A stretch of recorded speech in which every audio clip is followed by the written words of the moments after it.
Hadirin jamaah sekalian, kita awali taklim kita di pagi hari ini dengan sama-sama baca lafaz basmalah.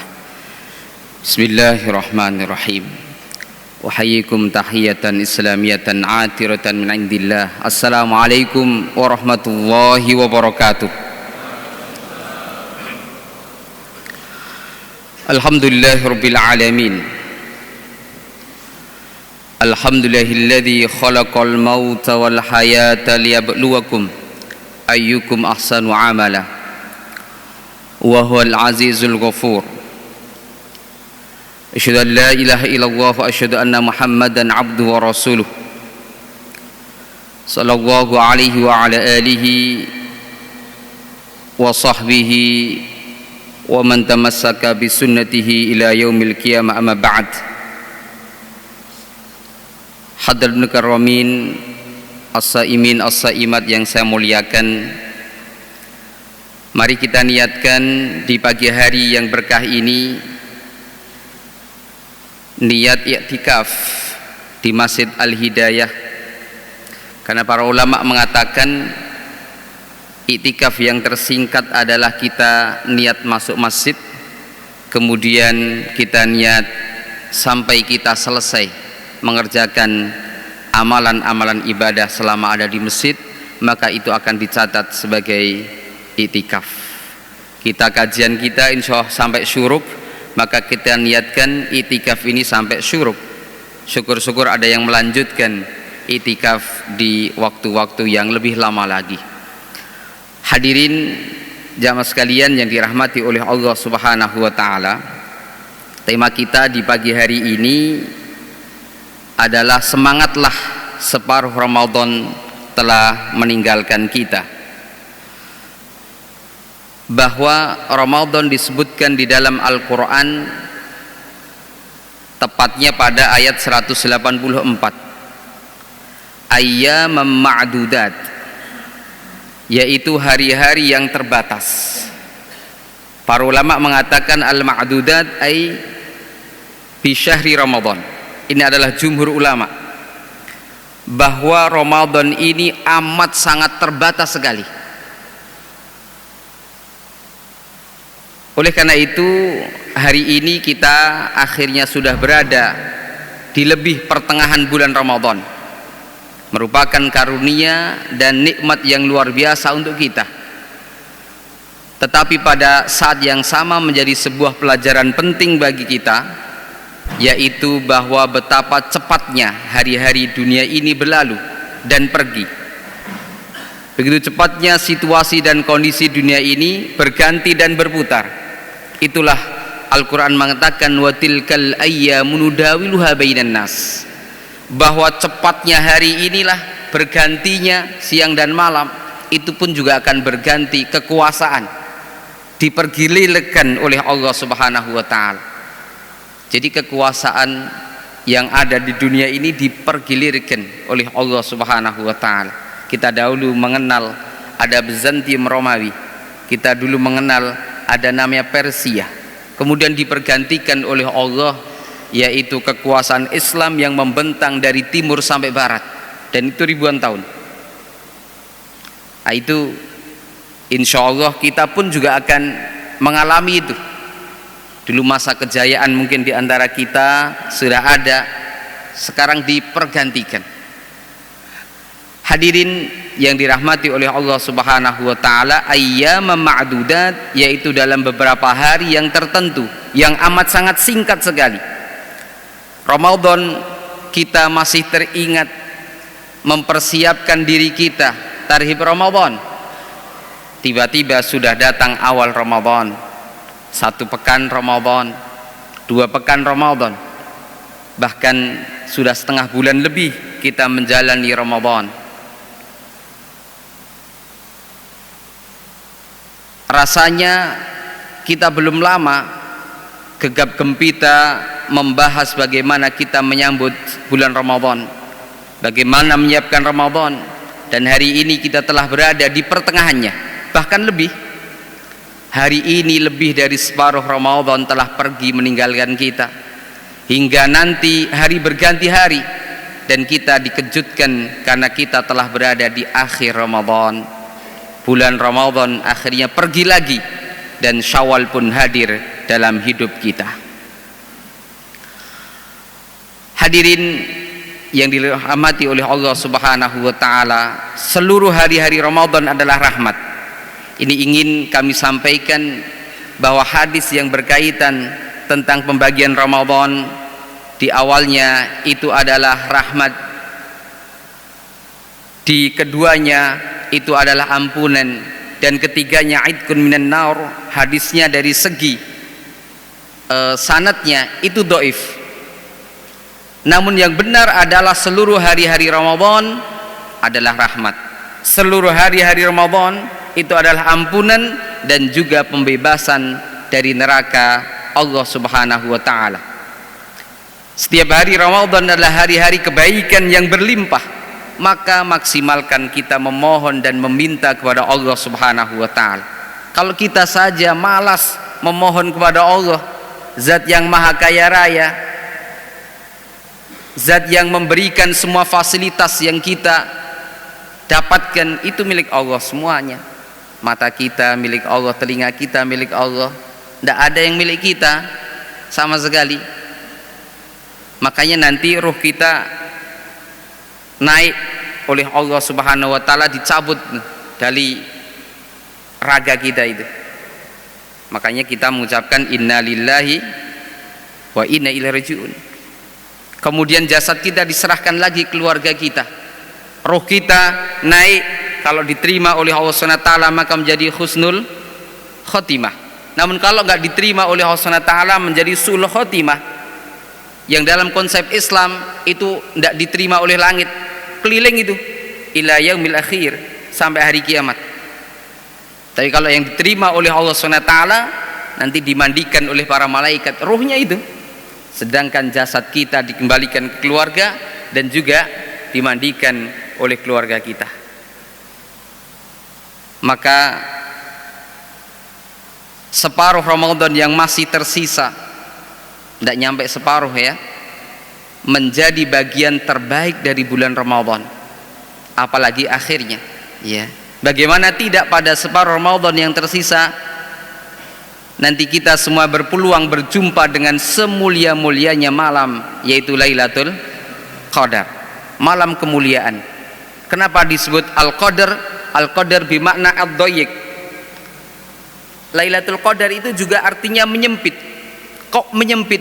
Jadi dari bumi ini ke atas ke langit itu ada jalan-jalan yang senantiasa dilalui oleh Allah Subhanahu wa taala, dilalui oleh para malaikat. Makanya pada surat Al-Qadar itu kan disebutkan tanazzalul malaika waruh ya. Tanazzul itu turun tidak berhenti-henti, saking banyaknya itu. Yang jalan-jalan dari bumi ke langit itu menyempit saking banyaknya hamba Allah, yaitu para malaikat yang dipimpin oleh Ar-Ruhul Amin Jibril alaihissalam. Saking banyaknya menyempit, persis seperti kita pulang kampung ya, di jalan tol yang tolnya itu luas itu ya, harusnya bisa cepat, tapi saking banyaknya kendaraan menjadi seakan-akan menyempit, tidak bisa berjalan.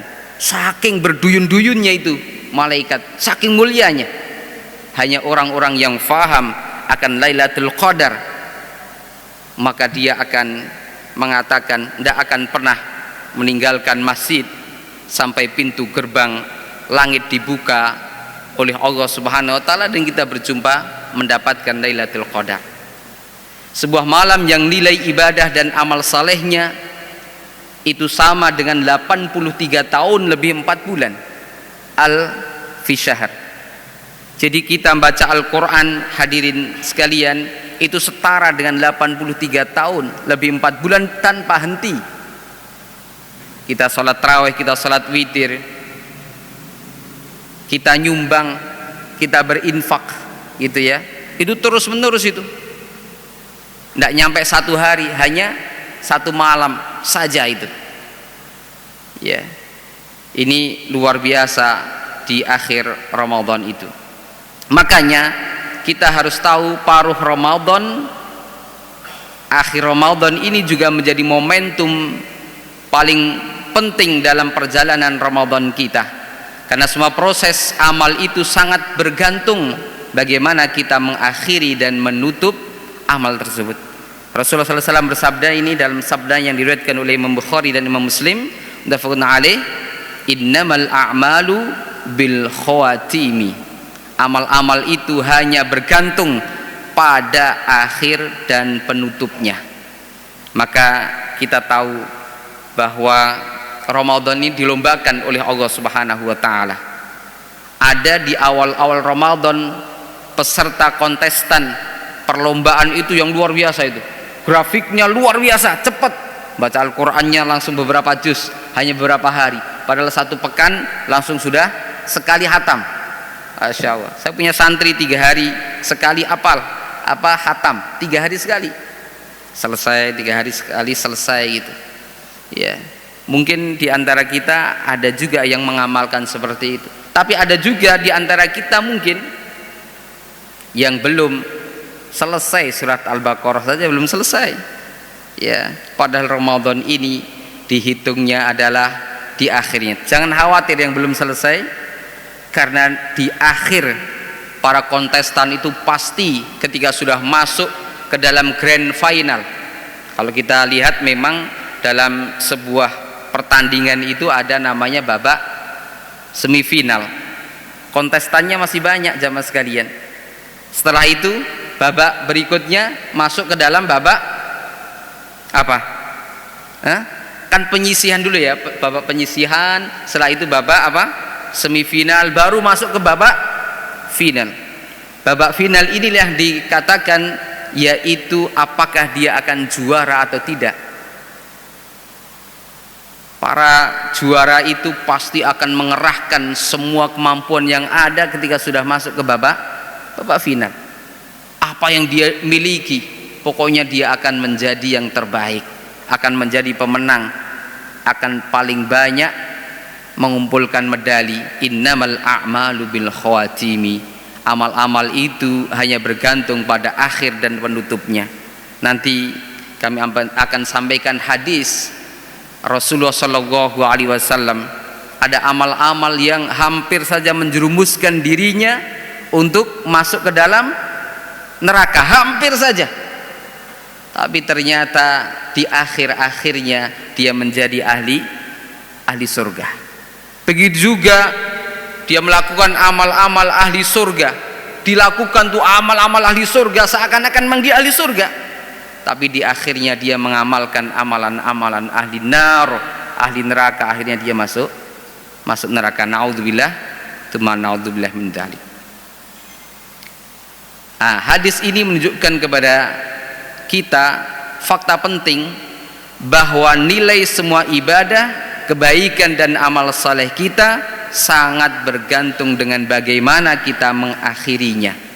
Meskipun kita mungkin mengawalinya dengan buruk, tetapi jika bisa memperbaikinya dan mengerjakannya di putaran terakhir, di grand final, maka husnul khotimah kita insya Allah. Dan ini kita harus raih, ini harus kita lakukan, karena separuh Ramadan telah meninggalkan kita. Sudah kemana? Kembali kepada Allah SWT ya. Babak semifinal itu sudah masuk. Sekarang sebentar lagi masuk ke grand final. Ini kalau dalam perlombaan sikut-sikutan itu, lobby sana kemari gitu kan, biar apa? Menjadi pemenang. Kita juga sama, terus melobi Allah Subhanahu wa taala agar kita bisa mendapatkan Lailatul Qadar. Ini yang diburu. Sebaliknya, meskipun kita mengawalinya dengan sangat baik, tetapi kita menutupnya dengan kemalasan, dengan kelalaian, maka itulah yang disebut dengan naudzubillah su'ul khotimah, ending yang amat sangat buruk. Dan kita mohon kepada Allah Subhanahu wa taala jangan sampai itu terjadi pada diri kita, terjadi pada keluarga kita, terjadi kepada saudara-saudara kita. Maka kita saling mengingatkan di antara kita. Inilah hadis yang ingin kami sampaikan, hadis yang diriwayatkan oleh Imam Bukhari dan Imam Muslim Rasulullah Muhammad SAW pernah menuturkan, fa inna rajula la ya'malu bi amalin ahlin nar hatta ma yakunu bainahu wa bainaha illa dhira'un fa yasbiqu 'alal kitab fa ya'malu bi amalin ahlil jannah fa yadkhulul jannah wa inna rajula la ya'malu bi amalin ahlil jannah hatta ma yakunu bainahu wa bainaha illa dhira'in fa yasbiqu 'alal kitab fa ya'malu bi amalin ahlin nar fa yadkhulun nar. Ini dikisahkan oleh Nabi SAW, dan hadis ini masuk dalam kategori Israiliyat, dan hadis ini adalah sahih, diriwayatkan oleh Imam Bukhari dan Imam Muslim. Jadi memang Nabi SAW berkisah ya dahulu, maka dalam Al-Quran banyak disebutkan ya Bani Israel, ya Bani Israel, karena memang Bani Israel ini adalah hamba Allah Subhanahu wa ta'ala yang dahulu dimuliakan, yang dahulu taat kepada Allah dan para utusan-utusannya, namun akhirnya mereka ingkar semuanya sampai detik ini, ila yaumil akhir. Dikatakan, maka sungguhnya ada seorang yang mengamalkan amalan ahli neraka. Jadi di dunia ini amalan ahli neraka aja, mabuk-mabukan dia, ya, judilah, zina. Jadi ada seorang hamba yang melakukan seluruh kemaksiatan, maka akan berakhir di titik paling terakhir. Ketika kemaksiatan sudah dilakukan itu, maka titik paling terakhir kemaksiatan yang paling tinggi adalah kira-kira apa? Membunuh seseorang. Kalau sudah membunuh seorang itu adalah kejahatan yang paling tinggi, pasti semua sudah dilakukan itu. Kemaksiatan-kemaksiatan yang lain sudah dilakukan, maka paling terakhir membunuh. Kalau sudah bisa membunuh, maka dosa-dosa yang lainnya sudah pernah dilakukan. Hadirin sekalian yang dirahmati oleh Allah SWT, kita juga pernah membahas di masjid ini berkaitan tentang seorang laki-laki yang membunuh 99 orang, dan ini disebutkan di dalam kitab Riyadhus Shalihin karya Imam Syekh Nawawi rahimahullahu taala. Membunuh tidak tanggung-tanggung, dihitung ya dari 1, 2 sampai 99. Bukankah ini amalan-amalan ahli neraka? Sudah lakukan semuanya, zina sering, ya, mabuk-mabukan sering, nipu, berbohong, udah dilakukan itu. Pokoknya pangkal terakhir dari kejahatan adalah membunuh manusia. Makanya kalau yang dibunuh itu adalah orang-orang salih, ya, maka dia seakan-akan membunuh seluruhnya, ya. Kalau dia menghidupin satu orang yang salih, satu orang yang baik, maka dia seakan-akan telah menghidupi seluruh manusia, ya. Hadirin sekalian yang dirahmati oleh Allah SWT, seorang itu yang dikisahkan oleh Nabi SAW mengamalkan amalan ahli neraka, hingga saat jarak antara ia dan kematian tersisa 1 hasta saja, sangat dekat dengan kematian. Namun catatan takdirnya telah mendahuluinya, hingga ia akhirnya mengamalkan ahli surga, maka ia pun masuk ke dalam surga. Ini yang kita minta. Makanya tadi di antara doa yang dipanjatkan oleh imam, Allahumma ja'alna min husnil khatimah wa la taj'alna min su'il khatimah. Ya Allah ya Rabbana, jadikanlah akhir hayat kami ini menjadi akhir hayat yang terbaik, husnul khatimah.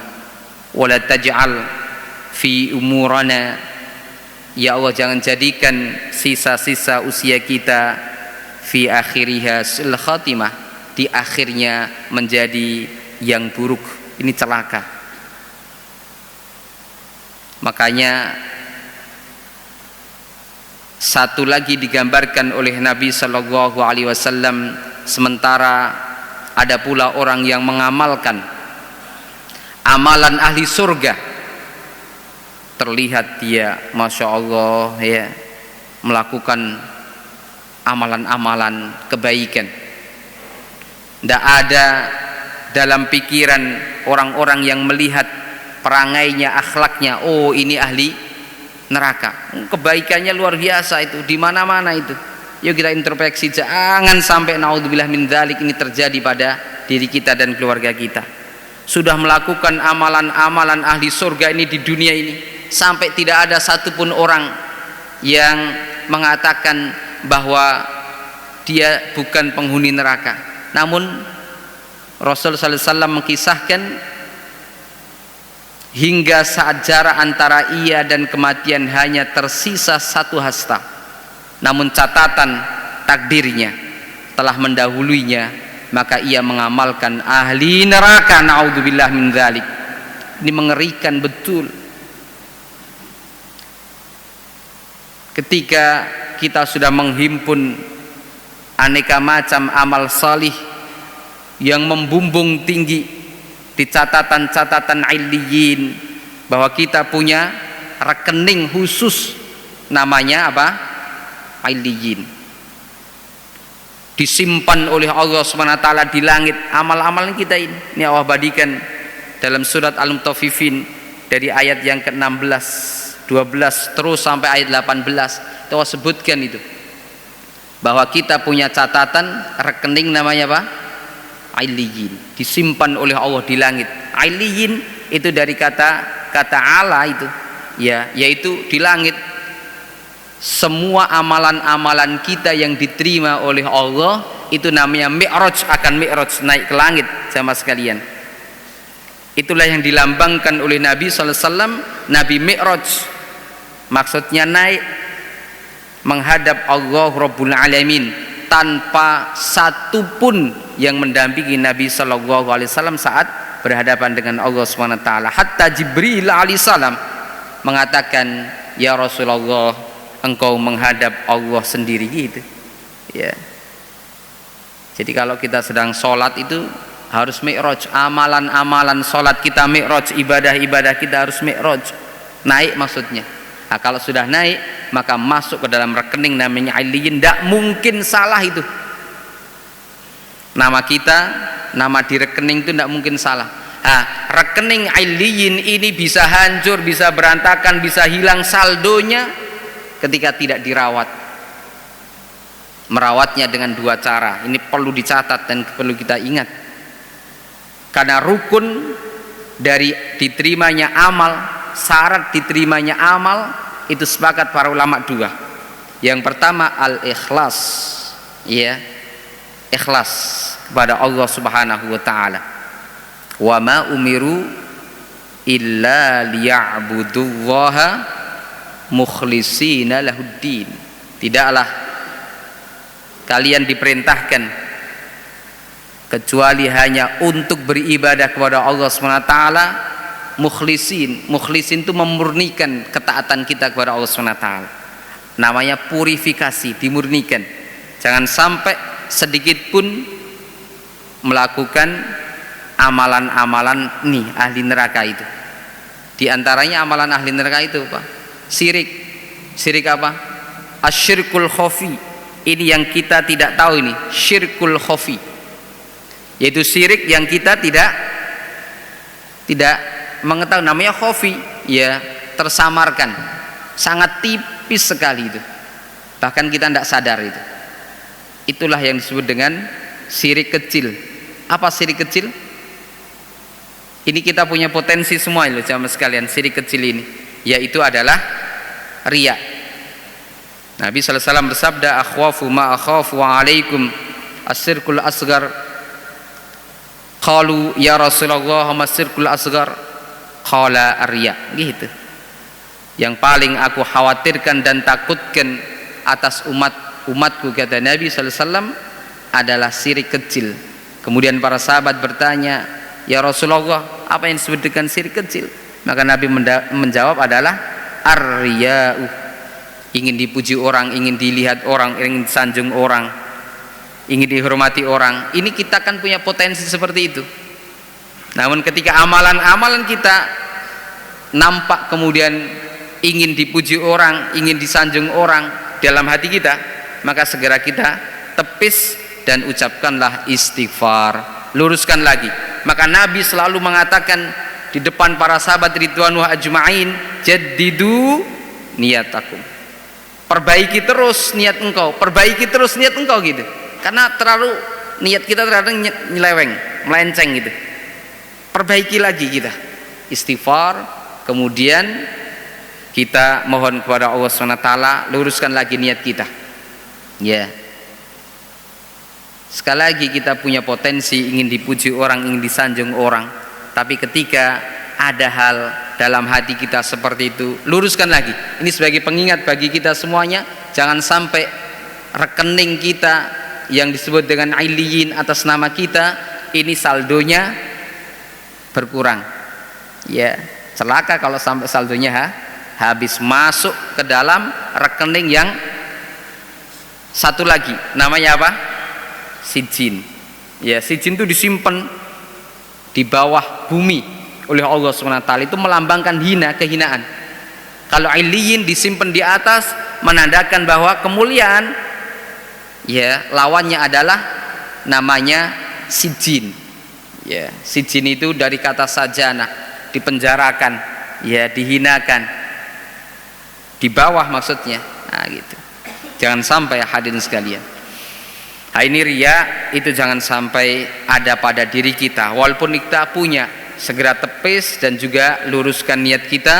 Kemudian ketika sudah luruskan niat kita, maka kita mukhlisina lahuddin, ikhlas. Ikhlas itu bukan tanpa pamrih jamaah sekalian. Ikhlas itu kita mencari ridho Allah Subhanahu wa taala. Ini penting. Harus catat pada diri kita. Keikhlasan harus ada ridho dari Allah Subhanahu wa taala, tidak hanya izin dari Allah. Karena ada hamba Allah yang mendapatkan izin tapi tidak mendapatkan ridho Allah Subhanahu wa taala. Saya kasih contoh. Seandainya yang disebut dengan kebahagiaan itu adalah kebahagiaan yang terjadi di zaman Nabi Musa, maka Qarun itu adalah yang paling bahagia karena paling kaya raya. Qarun itu kan kaya di zaman Nabi Musa alaihissalam, tapi Qarun ternyata tidak bahagia, itu tersiksa dengan kekayaannya. Sedangkan Nabi Musa alaihissalam sebagai guru, sebagai nabinya saat itu bahagia. Seandainya seorang raja ini bahagia, maka Namrud akan jauh lebih bahagia daripada Ibrahim alaihissalam. Tapi ternyata Namrud tidak bahagia, Ibrahim alaihissalam justru bahagia. Kalau seandainya diukur seperti itu, maka orang-orang yang bahagia adalah orang-orang yang mukhlisina lahuddin, yaitu memurnikan ketaatan kita kepada Allah Subhanahu wa taala tanpa melakukan kesyirikan. Ya, al-ikhlas kata para ulama adalah artinya al-khalis minasyirki, terbebasnya kita dari kesyirikan, baik kesyirikan yang yukhalidu sahibahu finnar, kesyirikan yang mengekalkan pelakunya itu di neraka, yaitu syirkul akbar, atau syirik kecil yang disebut dengan asyirkul khafi, tidak mengekalkan pelakunya ke dalam neraka. Ya, tapi kalau terus menerus kan menjadi banyak itu. Menjadi apa? Menjadi banyak. Sehingga jangan sampai itu sekali lagi terjadi. Namun catatan takdirnya telah mendahulunya, maka ia mengamalkan amalan ahli neraka, naudzubillah min dzalik, maka ia pun masuk ke dalam neraka. Itu para sahabat ketika dikisahkan oleh Nabi SAW, bulu kuduknya pada merinding semua. Jangan sampai amalan-amalan yang sudah mereka rajut, sudah mereka kumpulkan, ya, itu hilang begitu saja. Jangan sampai. Hadirin yang dirahmati oleh Allah Subhanahu wa taala, dalam hadis tersebut Rasul sallallahu alaihi wasallam menggambarkan kepada kita bagaimana situasi seorang hamba dapat berbalik arah justru di akhir-akhir perjalanan hidupnya. Ada hamba yang menjalani paruh pertama hidupnya dalam gelimang dosa. Ada hamba juga yang mendapatkan hidayah, memperbaiki paruh terakhir hidupnya di jalan orang-orang salih hingga dimasukkan ke dalam surga. Sebaliknya, ada juga hamba yang menjalani paruh pertama hidupnya dalam kesolihan, tetapi justru di paruh terakhir hidupnya ia terpleset, tergelincir dan membersamai para pendurhaka dalam kemaksiatan dan dosa hingga akhirnya ia dimasukkan ke dalam neraka Allah Subhanahu wa taala. Naudzubillah. Ada yang seperti ini, ada. Sudah digambarkan, ada orang-orang di zaman Nabi Musa ya contohnya. Korun itu bagaimana dekatnya dengan Nabi Musa alaihissalam, tapi di akhir hayatnya melakukan amalan-amalan ahli neraka, padahal awalnya itu solehnya udah luar biasa. Masih di zaman Nabi Musa alaihissalam ya, itu juga ada ulama yang doanya itu pasti diterima oleh Allah SWT. Ulama itu di zaman Nabi Musa pasti diterima, tapi malah dia akhirnya di akhir hayatnya memusuhi Nabi Musa alaihissalam, bahkan ikut gabung kepada Fir'aun, yang notabene Fir'aun itu ayah angkatnya Musa alaihissalam ya. Ini banyak kisah. Perhatikanlah betapa pentingnya setiap kita menjaga detik-detik terakhir perjalanannya di dunia ini agar selalu dalam keridhaan Allah Subhanahu wa taala. Betapa pentingnya setiap kita menjaga akhir episode perjalanan amal soleh kita dan memastikannya tetap di atas jalan yang seharusnya hingga usai dan juga berakhir. The end-nya itu yang disebut dengan husnul khotimah. Maka hari ini Ramadan kita telah memasuki lebih dari separuhnya. Ini bukan saatnya mengendorkan semangat ibadah dengan kebaikan kita. Justru pada paruh terakhir perjalanan Ramadan ini, semangat ibadah dan amal soleh itu harus semakin membara, karena membayangkan betapa indahnya surga yang Allah janjikan untuk hamba-hambanya yang menjaga konsisten penghambaan mereka kepada Allah hingga ke titik akhir kehidupan dunia mereka. Jadi di detik-detik terakhir jangan sampai kita lalai. Sudah kami sebutkan di awal, ibarat perlombaan itu pasti itu sikut-sikutan, lobby sana lobby sini, gimana caranya biar bisa menang. Kalau seandainya bisa bayar itu, intinya biar jadi juara gitu. Kira-kira begitu gambarannya. Begitu juga kita kepada Allah Subhanahu wa taala. Cari amalan-amalan yang bisa mendekatkan diri kita kepada Allah Subhanahu wa taala sehingga Allah ridho. Tidak hanya dapat izinnya tapi Allah ridho. Karena sekali lagi ada yang dapat izin tapi Allah tidak ridho. Tadi contohnya tadi Fir'aun jadi raja, Allah izinkan itu tapi Allah tidak ridhoi. Korun menjadi orang kaya raya, Allah izinkan tapi tidak diridhoi oleh Allah. Haman dijadikan orang yang cerdas tapi tidak diridhoi oleh Allah SWT. Maka tidak usah khawatir kita ada orang-orang yang melakukan kemaksiatan, orang-orang yang melakukan dosa, dia seakan-akan lebih baik daripada diri kita dari segala-galanya. Tidak usah heran, itu adalah ujian bagi kita sebagai seorang yang beriman, sehingga kita harus mendapatkan izin dan ridho Allah Subhanahu wa taala yang kita minta. Hadirin yang dirahmati oleh Allah Subhanahu wa taala, setiap hamba yang menyadari hal ini dan menyadari keterbatasan waktunya di atas muka bumi ini untuk melakukan muhasabah dan introspeksi atas perjalanan Ramadannya kali ini. Bagaimana kabarnya kita dengan mushaf Al-Quran ya di hari-hari yang lalu? Banyak hamba Allah yang telah menghatamkan 2, 3 atau 4 kali, bahkan lebih. Lalu bagaimana dengan kita? Yuk kita introspeksi diri kita. Atau jangan-jangan belum selembar pun yang sempat kita baca, lupa terus itu membacanya, itu baru sampai ayat yang ke-5 gitu ya. Ada kegiatan lagi gitu sampai surat Al-Baqarah belum selesai, padahal separuh Ramadan telah meninggalkan kita. Bagaimana kabarnya kita dengan sholat-sholat wajib kita? Jangan-jangan selama Ramadan ini pernah kita gitu ya tidak sholat jamaah gitu ya, karena kesibukan kita. Jangan sampai kita sibuk menahan lapar dan dahaga, tapi sholat 5 waktu yang wajib ternyata kita lalaikan begitu saja. Jadi ada orang yang sholat tapi tidak berpuasa, itu ibarat ember yang bocor ya, diisi oleh air sampai kapanpun. Namanya ember yang bocor diisi dengan air, bocornya itu nggak tanggung-tanggung, besar banget itu, maka tidak mungkin akan tertampung air tersebut.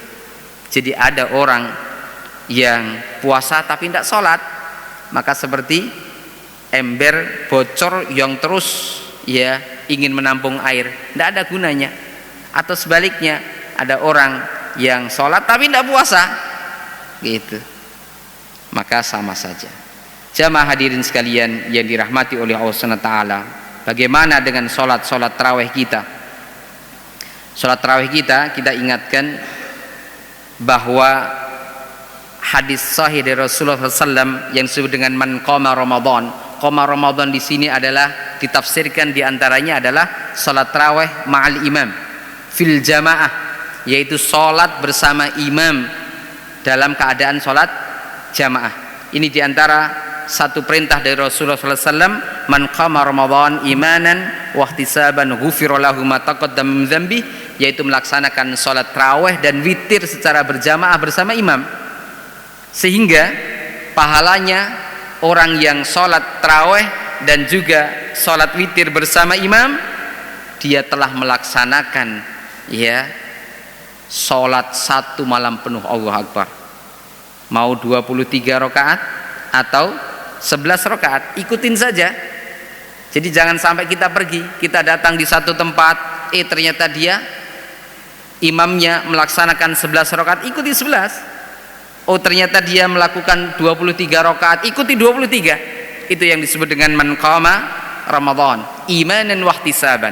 Barang siapa yang mendirikan ya salat tarawih dan witir, di antara qama artinya adalah salat tarawih dan witir, imanan karena keimanan, wahtisaban dan mengharapkan pahala dari Allah Subhanahu wa taala, ghufira lahu, diampuni dosa-dosanya untuk dirinya, mak taqaddam min dzambi, dosa-dosa yang telah lalu dan dosa-dosa yang akan datang. Maka para ulama mengatakan dicukupkan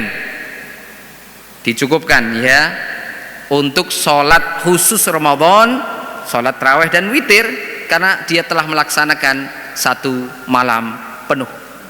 Jadi kalau nggak sholat tahajud tidak apa-apa, tapi kalau sholat tahajud jauh lebih mulia, lebih afdal. Banyak hamba Allah yang melewati malam-malam Ramadan dalam tarawih yang panjang, tapi bagaimana kita? Jangan sampai malam-malam Ramadan kita tak ada bedanya dengan malam-malam kita di awal Ramadan. Jika paruh Ramadan kita ternyata masih sangat payah dan memprihatinkan, maka insya Allah masih ada paruh terakhir yang Allah siapkan untuk kita. Bersegeralah kita semua memperbaiki paruh terakhir Ramadan kita ini. Jangan biarkan nasib paruh terakhir Ramadan kita ini bernasib sama dengan paruh pertama Ramadan kita yang sudah berlalu, karena mungkin ini menjadi Ramadan kita yang terakhir di muka bumi ini.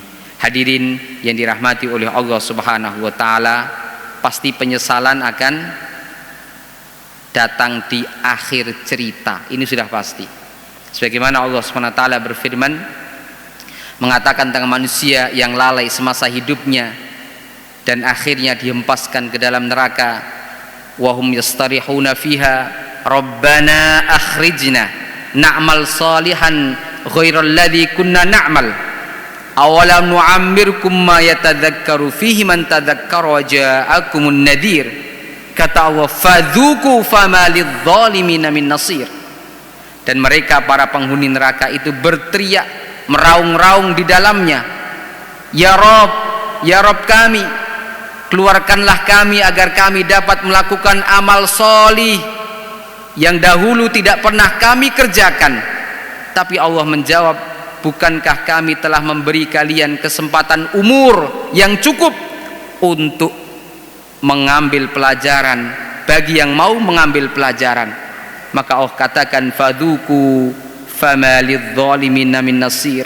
Maka rasakanlah hari ini azab, karena tidak satu penolong pun bagi orang-orang yang berbuat kezaliman. Jadi ini adalah manusia yang diazab oleh Allah, teringat masa-masa lalunya di dunia, ingin balik lagi beramal saleh, beramal soleh walaupun hanya sebentar saja, sebagaimana sebentarnya Ramadan, ayyamam ma'dudat. Sebentar ya Allah, kasih kesempatan aku untuk beramal saleh sebentar saja. Kata Allah, enggak ada lagi amal. Allah hanya mengatakan fadzuqu fama lidh-dhalimin min nasir. Sudah rasakanlah aja. Kenapa dulu engkau zalim? Aku sudah perintahkan, enggak pernah engkau lakukan. Aku sudah contohkan dengan Nabi Muhammad SAW. Kenapa engkau enggak mengambil pelajaran, mencontohnya? Jamaah sekalian, sebagai penutup, maka jangan sampai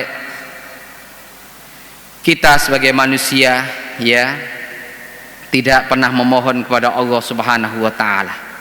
Mohon kepada Allah Subhanahu wa taala. Karena doa inilah yang akan bisa merubah di antaranya takdir kita. Kenapa disebut dengan al-qadar? Di antaranya adalah bisa dirubah dengan doa. Takdir-takdir kita itu ditentukan setahun yang akan datang di satu malam itu saja, yang disebut dengan malam Lailatul Qadar. Apakah setahun yang akan datang kita menjadi hamba-hamba Allah yang semakin baik amal ibadahnya, atau akan semakin terpuruk? Maka mohon sebanyak-banyaknya, minta seikhlas-ikhlasnya kepada Allah SWT dalam setiap sujud kita, terutama dalam setiap sujud-sujud panjang kita. Mohon apapun itu. Sampai para ulama mengatakan ketika mau mengganti sendalnya yang putus itu, mohon kepada Allah agar tali yang dipakai untuk sendalnya lagi itu lebih bermanfaat. Mohon kepada Allah itu, padahal hanya sendal yang putus, mengganti saja, apalagi sampai yang besar-besar. Maka kesempatan kita untuk merubah takdir satu tahun yang akan datang, khususnya adalah di malam-malam Lailatul Qadar. Demikian, mudah-mudahan Allah senantiasa memberikan kita kekuatan untuk mengakhiri Ramadan ini dengan happy ending yang terbaik, sehingga Allah Subhanahu wa taala betul-betul berikan kepada kita penghargaan yang setinggi-tingginya, yaitu medali ketakwaan yang tidak akan pernah disematkan oleh siapapun dari hamba-hamba Allah kecuali yang menyempatkan Allahu Rabbul Alamin. Mudah-mudahan bermanfaat. Jazakumullahu khairan ahsanal jaza. Sudah syuruk ya ini ya, karena sudah syuruk kita jangan lewatkan. Ada syuruk ya, namanya syuruk Syam. Jadi saya mengingatkan ada catatan itu di mana masjid-masjid ada tuluk sama syuruk, ini memang beda ya antara tuluk dan syuruk, walaupun hadisnya menggunakan kata-kata tulu usyam, namun yang dimaksud adalah syuruk. Ketika pas keluar maka itu menjadi waktu-waktu haram ya, waktu-waktu haram. Maka ada yang disebut dengan fajar kadzib. Ini memang dibuat oleh syaitan. Dalam fikih-fikih itu dibahas namanya apa? Fajar kadzib, namanya fajar dusta ya, untuk mengelabui orang agar sholat subuh gitu, tapi sholatnya nggak diterima. Baru setelah fajar kadzib akan timbul namanya fajar shodiq ya, ini yang sudah benar gitu. Maka namanya syuruk ya, syuruk itu matahari sudah berjalan, bukan pas saat keluar. Nah ini kita sudah syuruk insyaallah, maka mari kita jangan lewatkan untuk syuruk Syam, sholat 2 rakaat, niatnya syuruk Syam, maka pahalanya seperti haji dan umrah sempurna. Hadis ini sahih, diriwayatkan oleh Syekh Imam Albani rahimahullah taala dalam kitab Sahih Albaninya. Demikian ya jamaah sekalian, mudah-mudahan bermanfaat. Motivasi ini saya persembahkan khususnya bagi kami pribadi, agar di detik-detik Ramadan ini kita jauh lebih baik lagi, jauh lebih konsisten untuk mengamalkan amalan-amalan ahli surga. Amin ya rabbal alamin. Hadana wa iyyakum ajmain. Subhanaka wa bihamdika asyhadu an la ilaha illa anta astaghfiruka wa atubu ilaik. Assalamualaikum warahmatullahi wabarakatuh.